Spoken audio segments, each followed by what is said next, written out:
Welcome, everyone. Welcome, Fever fans. Welcome, Mercury fans. Appreciate it if you can hit the subscribe button. We're trying to reach 500 subscribers here.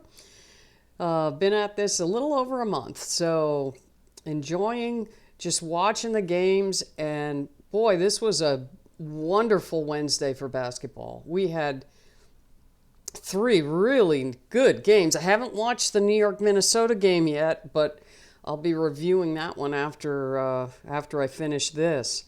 But what a game between the Fever and the Mercury. You know, I don't know what it is with the Mercury can look really, really unbeatable at times, and then not so much. It's weird.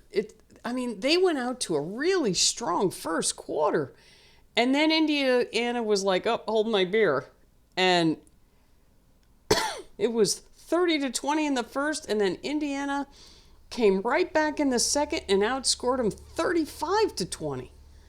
So this was just a back and forth game, and the Fever were getting a lead, and then Phoenix would come back, and and they'd even it up, and then it would be tied, and then back and forth, but after that first quarter, Phoenix just didn't look unbeaten.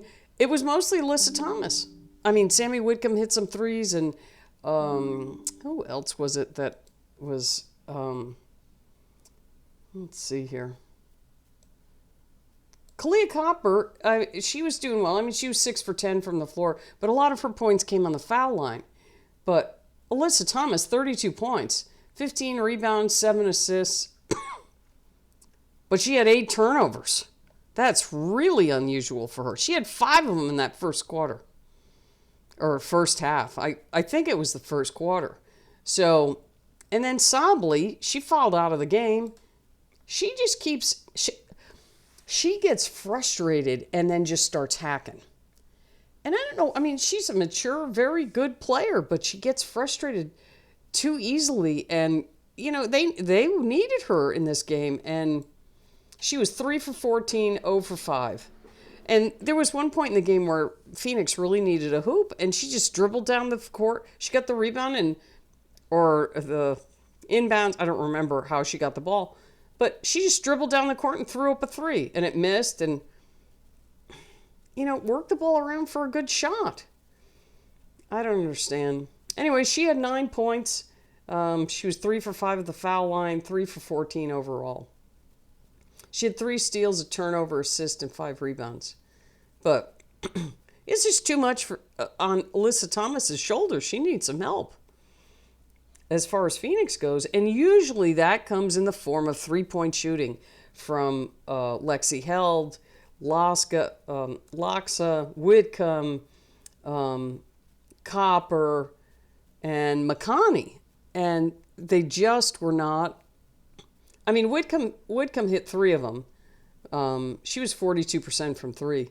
So, but it wasn't enough for Phoenix. Congratulations, Fever. They were really resilient, and Ari McDonald had the best game of the season. I don't know if it was for her career, but she was great. So was Aaliyah Boston. Sophie Cunningham hit some key shots, and then Chloe Bibby came in and hit a couple of threes. Dantas hit a couple of threes, but it was and they gave Kelsey Mitchell some rest. She wasn't even, I don't recall her being in the game in the second half.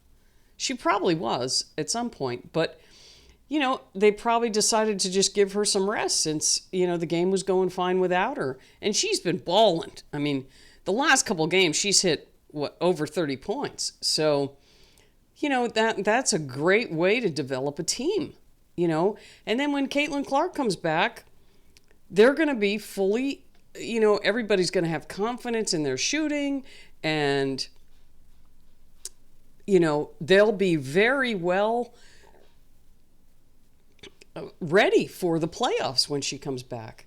We'll see when that happens. But, it was kind of neat to see them, players that not necessarily are their leading scorers all the time. Boston usually is. She's usually up there.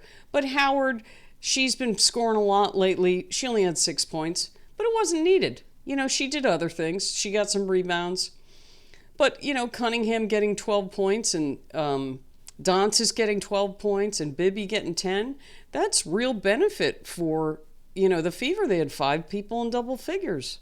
That's the way to win a game because it's really hard to stop 5 different people or 6 different people, depending on who's coming off the bench. So congratulations to the Fever.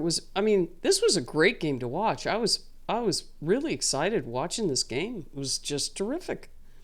Back and forth and really close, and everybody shot well, and you had both teams score over 100 points. Phoenix shot 49% from the floor, and the Fever shot 51%. Fever were 45% from 3, and Phoenix was 33%. That's always Phoenix's downfall. When they lose, that's why they lose. They're not hitting their threes. But when they win, they can win big when they're hitting them. But this was a pretty high turnover game. Phoenix had 19. That's really unusual for them. And Indiana had 17. But it was also very fast-paced, which basically that's a indication of a 100-point game. If the pace of the game is really fast, you're scoring fast. Unless you're shooting bad, and then you're not going to reach that. But both teams shot really well, and the really fast-paced game, you're going to get 100 points in these situations. But very exciting game. So we have, breaking it down by quarters, you had 30-20. Phoenix started out ahead. Then the Fever came back with that 35-point second quarter, 35-20. Then Phoenix outscored them in the third, 22-19. And then Indiana came right back and outscored them in the fourth, 33-29. But very nice battle. Let's see. Points off turnovers, that's where Indiana won the game. They got 25 points off those 19 turnovers. And Phoenix only got 14 off the 7. So let's see what rebounds look like. We had 31 for Phoenix and 33. So that was, the rebounding was even. So now we have, Phoenix is now 16-10, and Indiana is moved up to 15-12. So, boy, it's going to be really interesting this last month. We have this month, and then we have like a week and a half in September. But this month is going to be so exciting because you have so many teams that are between 11 and 13 losses. There's 6 teams in that bunch, and it'll be really interesting to see who comes out of that. And, the Fever are one of those teams, so we'll see. Caitlin Clark's going to come back, and she's going to be very rested. Hopefully she's not too rested, and just has to get her game back. Because I don't know if she's ever sat out this much before. But you know what? The rest of the team is playing really well. So that's good for... that's always the sign of a good team. So, okay, well, that's all I have for that one.